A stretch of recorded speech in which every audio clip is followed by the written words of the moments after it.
From Spam Spam Spam Humbug, I'm Kenneth Cooley, better known as WTF Dragon, and this is a complete reading of Andrea Contato's Through the Moongate.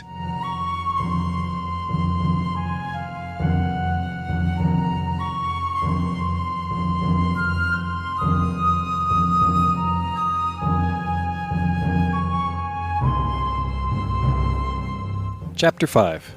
Creative Anachronism.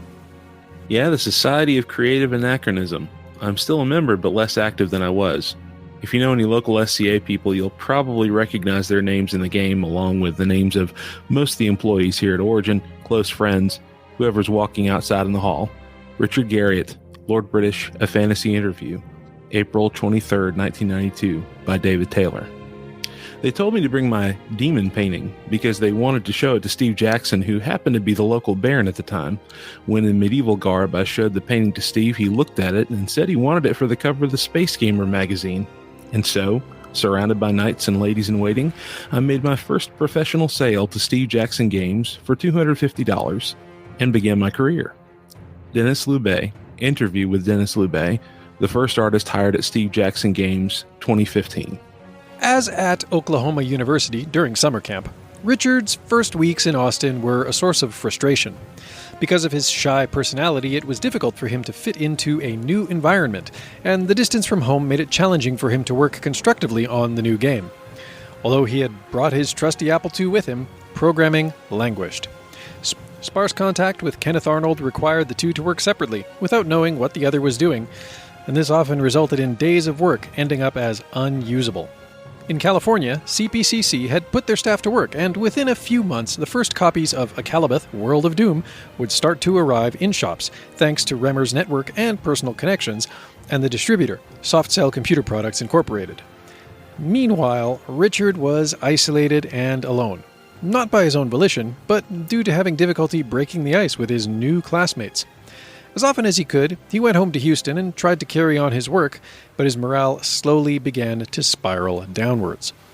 For Christmas in 1979, Richard decided to temporarily put aside programming and do something to build relationships with his fellow students. He was just waiting for a good opportunity, which came in the form of a leaflet from the Society for Creative Anachronism, SCA, an association dedicated to the study and reenactment of medieval culture and life. Today, SCA is a fairly famous international association, thanks in part to its members who participated in activities over the years and, consequently, generated publicity. However, at the end of 1979, SCA was still relatively unknown and not widespread. Its origins date back to May 1st, 1966, when a costume tournament was held with participants competing in fencing fights at a party to celebrate Dr. Diana L. Paxson's degree in medieval studies. The event was very popular, and the enthusiastic guests proposed to organize a second gathering the following year. It became necessary to book a park to accommodate all the people who were expected to attend. In order to book the park, it was required to indicate the name of the organizing association on the form.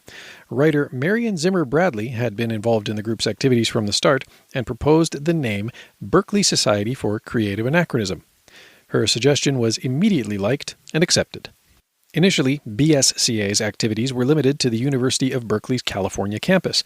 2 years later, Bradley moved to New York, where she founded a chapter of the SCA called Kingdom of the East, with help from local enthusiasts, and held the association's first official tournament. At this point, for obvious reasons, BSCA's name was changed, dropping the first part, Berkeley, and ultimately became the Society for Creative Anachronism. Increasing its popularity via word of mouth and student associations, by the end of the 1970s, SCA had spread to many parts of the United States, including Austin. When Garriott received the leaflet, he considered, with hope and curiosity, the opportunity of doing something creative, original, and of meeting interesting people. He would not be disappointed. In 1979, the stellar kingdom of Ansteora of the SCA, as it would be called later, when it began to include the International Space Station in addition to much of Texas, expanded to include the territory of Austin, and a new barony was created on this occasion. According to the internal rules of the association, the leading role had to be earned through a fencing fight. Held on May 12, 1979, the first royal tournament of Ansteora was attended by about 30 fighters. The chronicles of the SCA recall the final clash that decided the fate of the competition as thus. Final bout was between Count Jonathan, who'd stepped down as King of Attenveld a couple of months earlier, and a relatively new fighter from the Shadowlands, known as Otto the Merciless. Having won the competition, Count Jonathan de Laufeyson became the first king of Ansteora. Among the ranks of fighters was also a Viking Celtic warrior, Vargskol Halfblood, who stood out for his skills and was named Baron of Bryn Glad, as the SCA called Austin. Vargskol had only recently joined the SCA via a back door. Always interested in board games and role-playing, he had become involved in the activities of the association in order to practice fencing and experience for himself the deeds of which the games he wanted to create spoke. His real name was Steve Jackson. By his own words, he had attended the University of Hudson and spent much of his time there playing war games and working on the student gazette, The Thresher, being the editor for 2 years. Despite his many interests and distractions, in 1974 he managed to graduate and enrolled in the law program at the University of Texas in Austin. But his vocation as a game designer finally got the better of him. Jackson threw in the towel just before the qualifying tests to practice as a lawyer and dedicated himself full-time to the creation of games. Nevertheless, his stay at university had important consequences, such as allowing him to come across the SCA, which he continued to attend even after he had decided to leave school. As Baron, and later as National Chronicler, he found himself at the center of the SCA in Austin, having many interesting encounters with people, including meeting a very promising young artist, Dennis Lubay. The novice artist was invited to an SCA activity and brought with him his demon painting, an elaborate drawing with a demon inside a pentacle. Recognizing the artist's skill at once, Jackson told Lubay that he would like the demon to be on the cover of his magazine, Space Gamer, and paid him $250, starting a working relationship that would last a long time. Lubay was hired as a typographical composer at Steve Jackson Games, the company that Jackson had just founded to publish his works independently. Although he would later occupy other roles, initially, Lubay was assigned to the laborious and tedious preparation of typographical sets for printing. Despite their good intentions, SJG was just an adventurous enterprise housed in the barn behind Jackson's house. However, over time it would grow, and Lubay would have the chance to show off his artistic talent and to grow professionally. As a typesetter, I was lousy, but soon Steve was able to support me as a full-time staff artist. I was glad to leave this electric typewriter's frenzied golf ball behind and work entirely on science fiction and fantasy art. At about the same time as Lubay and Jackson's fortunate encounter, Richard received SCA's flyer. It was the second half of the year, and incredibly positive rumors about Akalabeth sales were beginning to arrive from California. Garriott immediately went to Waterloo Park, the Society's meeting point, and arrived just as a couple of fencers were practicing. These were David Watson, a 30-year-old craftsman, and his 20-year-old roommate, Greg Dykes. Richard stayed to watch a while, and then asked to participate. According to Watson, "We met in Waterloo Park in Austin at an SCA fighter practice.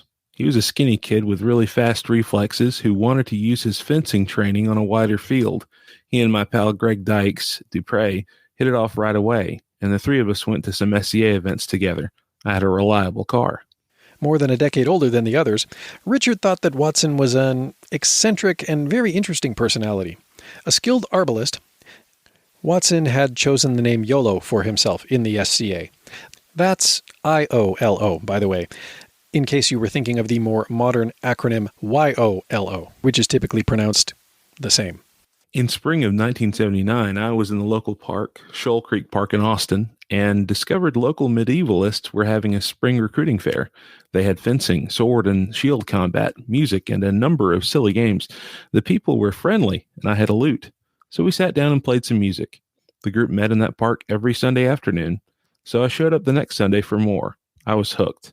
Within a few weeks, I was invited to the Big Crown tournament, being held just outside town. I went out early, helped prepare the site, a lovely little meadow beside the local creek. Maybe Wilbarger Creek, I don't remember. I had fun, sent in my membership, and I've been playing with SCA ever since. Passionate about history and crossbow shooting, that's what arbalist means, by the way, one who shoots crossbows. Years earlier, David Watson had begun to rediscover the art of making these medieval devices. When I was a teenager in the 1960s, my dad bought a Whammo Power Master crossbow. Yes, the same company that made Frisbee flying discs. We lived on 8 acres on the edge of town with lots of trees, so it was easy to find a safe place to shoot behind the house. Years later, when I was in graduate school studying history at University of Texas in Austin, around 1972, I bought a used Whammo Power Master at a rummage sale. I took it home and shot in my backyard. The thing was a disaster. Bolts didn't fly straight, but fishtailed and whirligigged in flight. I knew that wasn't right. Being a history student, I went to the library to do some basic crossbow research. There I found The Crossbow, Medieval and Modern by Ralph Payne Galloway, published in 1907. It was a fat book full of wonderful arcane knowledge, so I invested 40 whole dollars and bought a copy. Having devoured the book cover to cover, I discovered what was wrong with my Power Master. Simple answer, somebody had removed the bow stave, prod, and reinstalled it half an inch off. So one side was working harder than the other. I corrected that, and the bow shot just fine. But the bow had a number of other design flaws. I started making modifications, each of which slightly improved performance until I finally accepted the fact that I had pushed that particular design as far as it would go. However, there was a set of plans for a proper medieval crossbow right there in the book. I had a few tools, and a neighbor had a complete wood shop, so I bought some wood and talked my way into Patrick Tucker's shop. We made a working medieval crossbow that had its own set of problems. Yes, there were errors in Payne Galloway's pattern as well, so I set about fixing those flaws.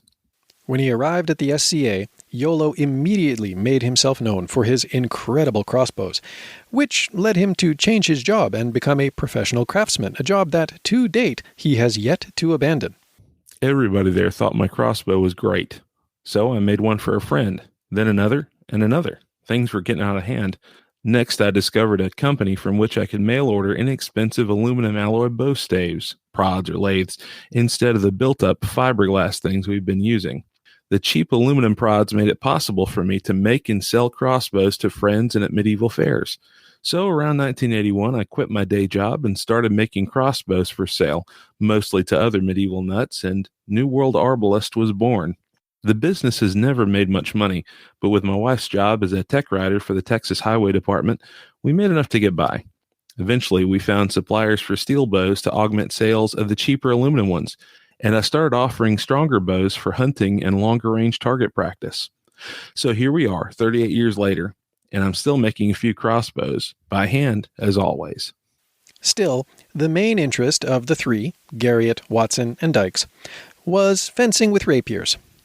Tyvar Moondragon was a point of reference for aspiring fencers in the Austin area, also one of the most active members of the SCA, and the first Dawn of the Order of the White Scarf of Ansteora, an organization dedicated to leading in combat, among other things.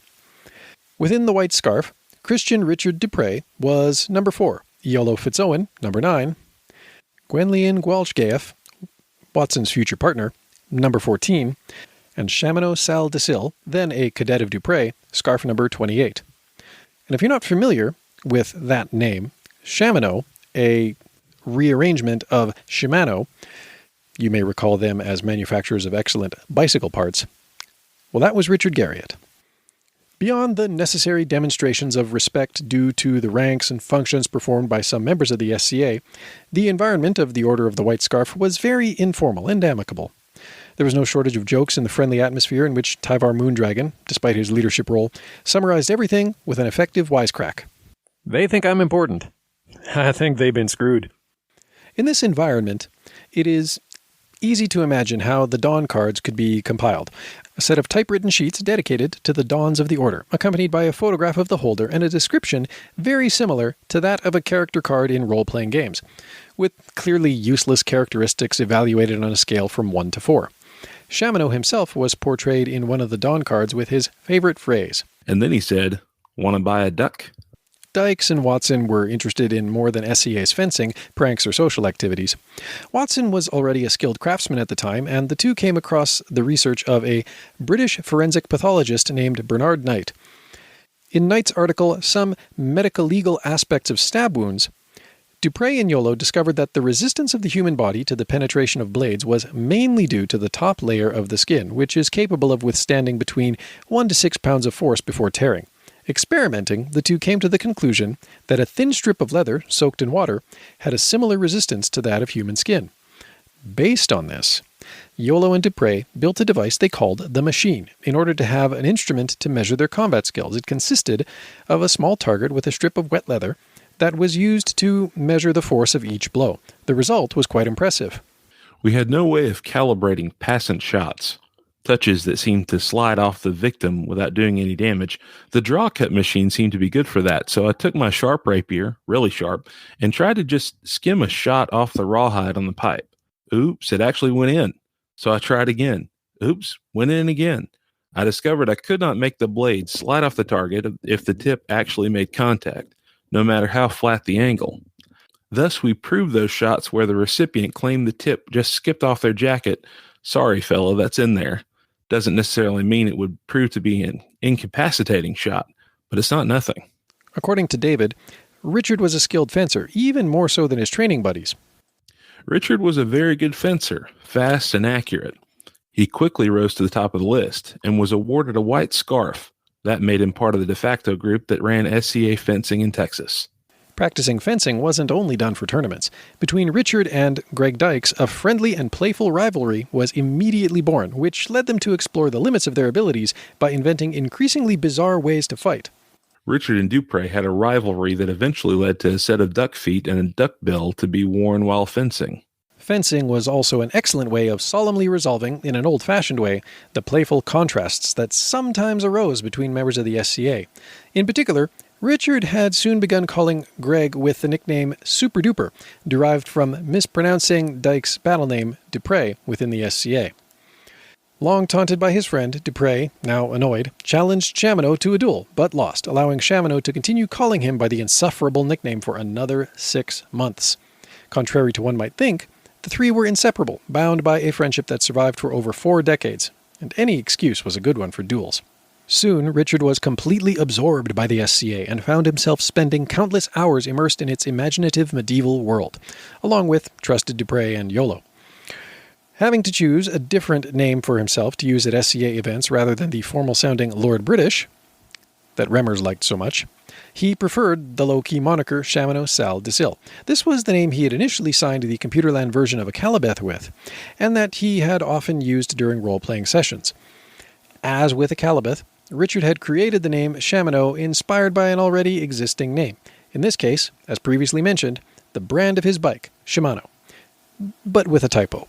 Chamino also met Vargskull Half-Blood, Steve Jackson, and the two discovered that they had many common interests. Both had joined the SCA out of curiosity and found inspiration for the creation of their own games. Richard was more attracted to the design of worlds and stories, while Steve was more interested in inventing mechanics to create strategy and role-playing games. Both had been avid D&D players, but while Richard tried to bring some of the mechanics of Gygax and Arneson's game back to the computer, Steve was dissatisfied with their game system because of its numerous variety of die.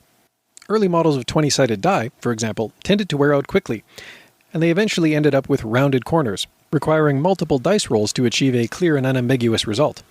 Steve didn't like any of this, and in his mind the idea of creating a new game system began to take shape based only on the 6-sided dice. This would become GURPS in 1986. In one of his many conversations with Jackson, Richard first came across Lubay's Demon artwork, which was the cover of Space Gamer magazine, issue 28, May-June 1980.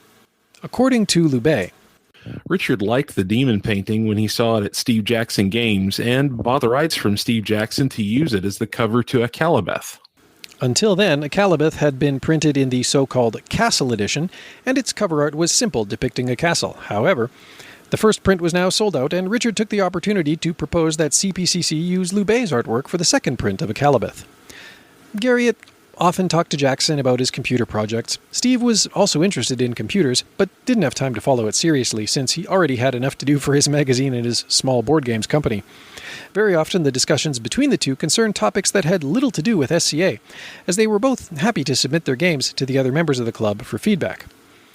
Richard actually went much further. After a few months in the SCA, he began to ask his fellow adventurers what phrases they wanted their virtual alter egos to use, and he wrote these down in his black notebook.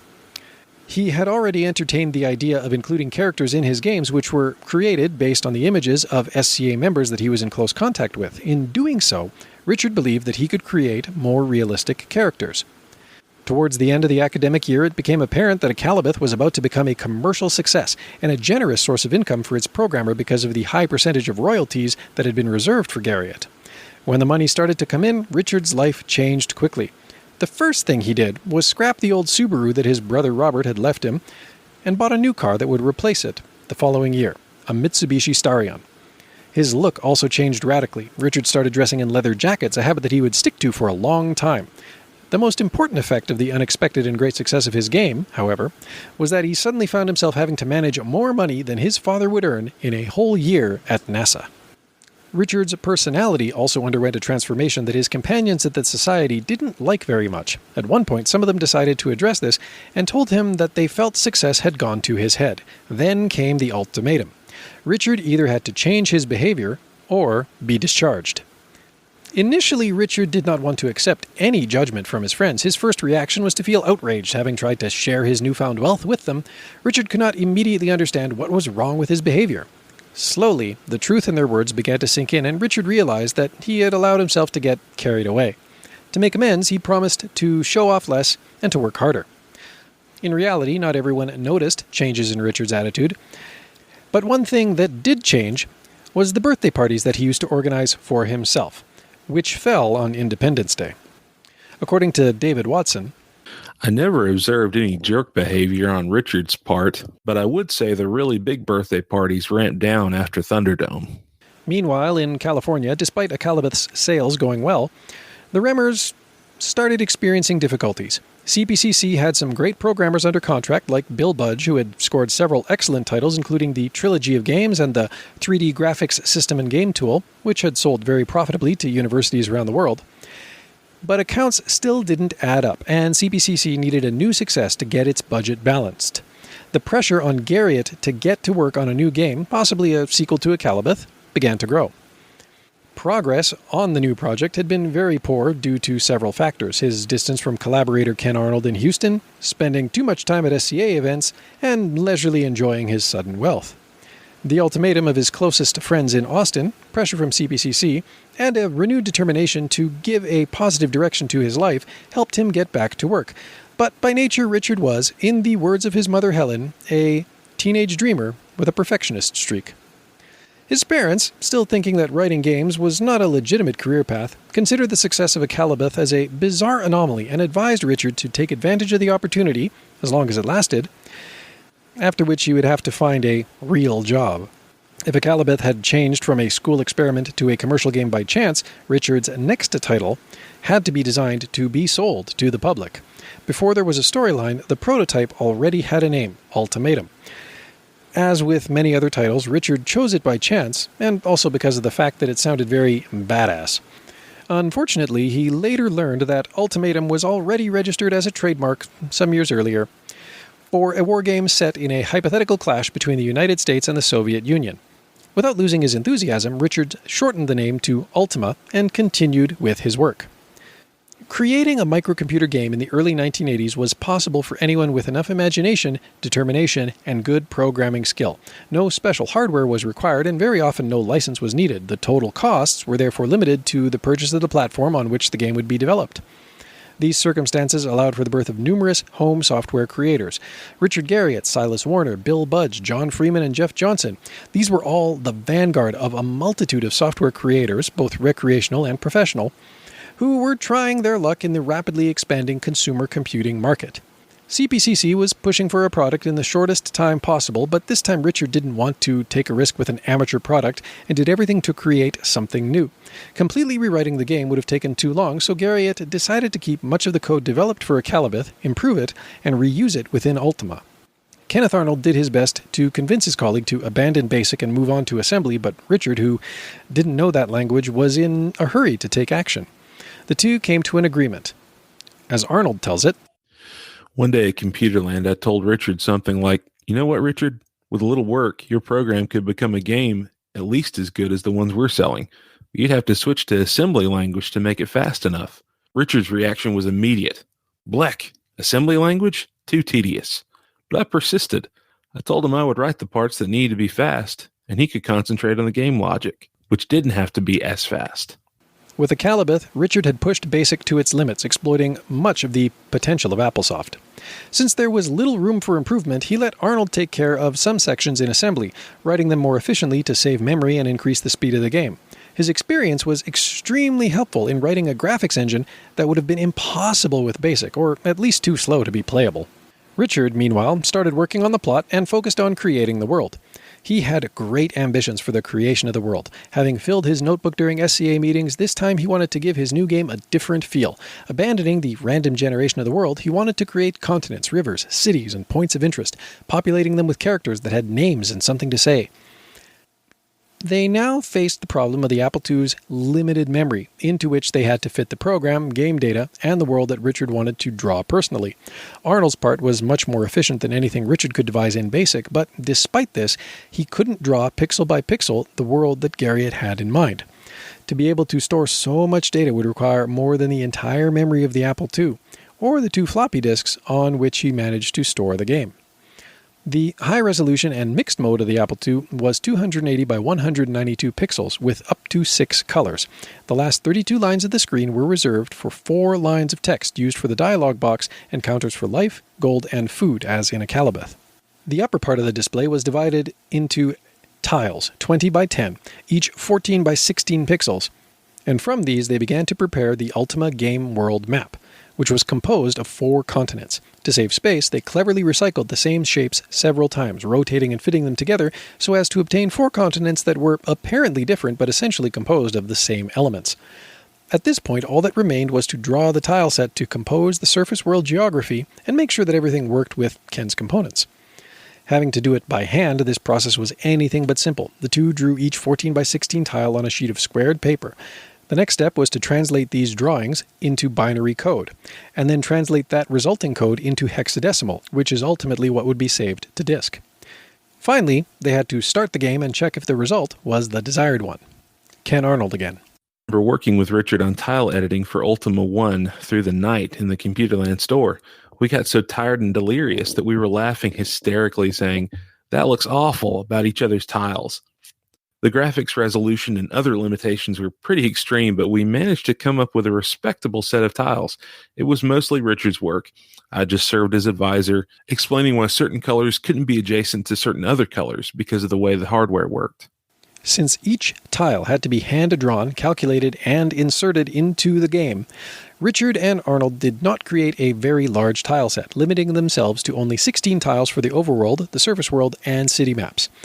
The result of such hard work, however, was impressive and qualified Garriott's work as the first open-world commercial game with tessellated graphics. And Ken Arnold had played a key role in this, personally devising the innovative code that allowed the game to create such a detailed world, piece by piece. I think I probably wrote all of the assembly portions of Ultima 1, but I don't really remember. I wrote the tile graphics routines and the hyperjump routine. I remember inventing fixed point math for the hyperjump, not knowing it was a standard technique. The dungeon graphics remained in BASIC and were quite slow. That was Ken Arnold's modest description of his work. According to Richard Garriott, Ken wrote the first tile graphic copying routine in assembly for me. While his later work in Ultima Music is still great, it was that one subroutine that put Ultima on track. The dungeons of Ultima 1 borrowed the first-person view from Akalabeth, albeit with some improvements.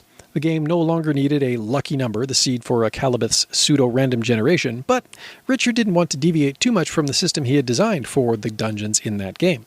Instead of asking the player for a lucky number, he used the name of the player's character as a seed for the generation of the dungeons, ensuring that once the character had entered their name, the dungeons were predetermined according to an internal algorithm.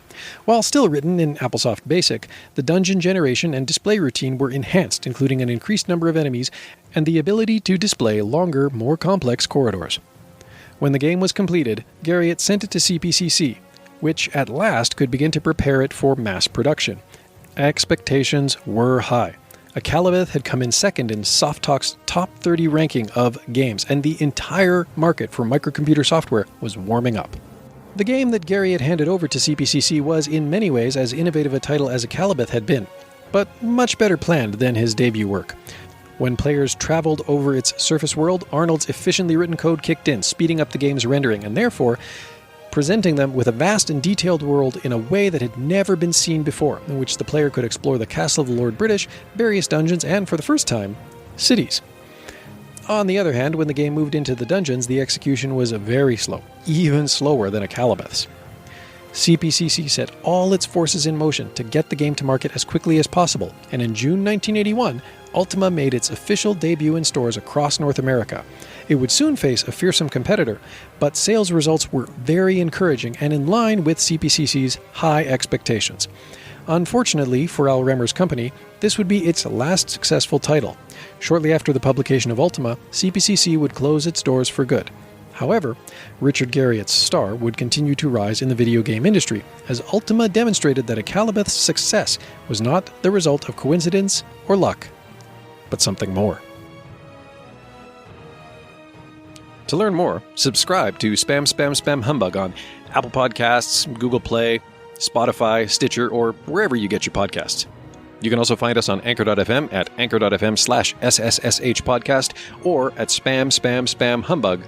To find out more about Through the Moongate, visit theira.it. That's theira.it. You can also find the book on Amazon. And of course, you can learn more about the book and its author at andreacontato.com. That's ANDREACONTATO.com. A big thank you to author Andrea Contato for not only undertaking the effort of writing Through the Moongate, but also for agreeing to allow for it to be read to you in this and following Spam Spam Spam Humbug episodes. Tune in a couple weeks' time for the next chapter.